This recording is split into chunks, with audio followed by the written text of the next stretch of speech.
You've built an amazing online course and now it's time to record it. In this video, I'm going to walk you through the different options when debating whether you hire or whether you do it yourself.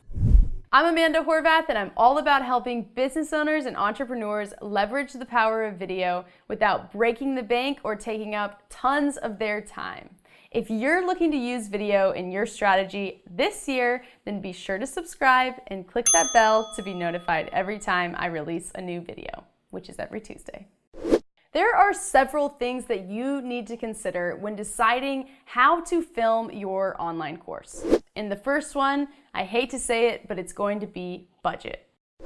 Filming online courses can get expensive very quickly because you're going to need lots of different video content, and that content might take a long time to record. If you have a program that is 6 modules and 4 lessons in each module, then it's going to be about 24 videos, and each video might vary in length from maybe say 5 minutes to 15 to 20 minutes. So start to genuinely think about, what does the end product of your course look like in terms of video? So there's really 2 different ways to go about filming your online course.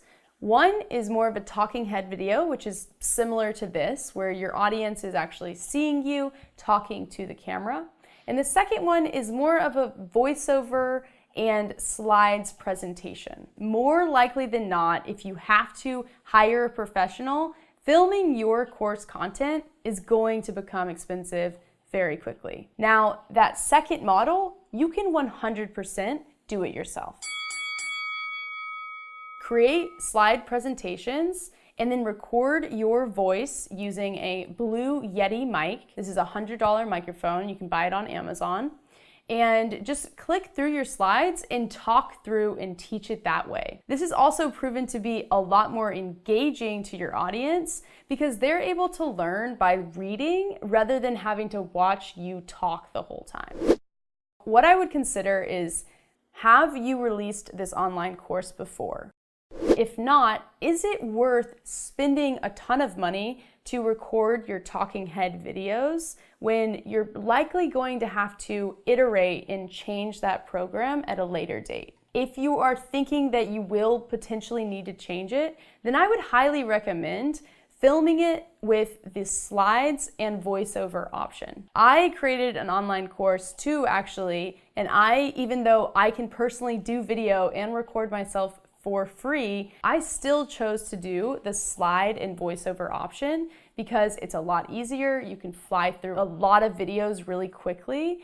And if you need to change anything along the way, it's a lot easier to change than having to re-record the entire video. Now, on the other hand, if you've done this course a ton of times and you've figured out exactly what kind of content you need to teach, then doing a talking head video and spending a little bit extra money by hiring a videographer to help you record that might make sense for you. So those are the 2 things that I would consider when debating whether or not to hire someone or DIY it. I'd love to dive deeper into this topic if you would like me to, so go ahead and drop a comment below if that's something that you're interested in. And if this video was valuable to you, then be sure to click that like and share it with anyone that might also find it valuable.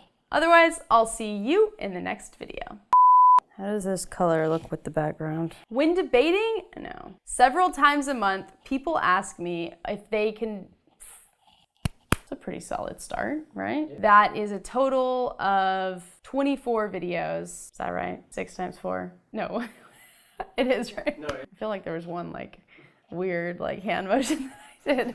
I think one of those is fine. Maybe not. I'll do one more just to make sure. Let me think about where I'm going with this. I keep thinking of all these other things that I want to say. That was decent.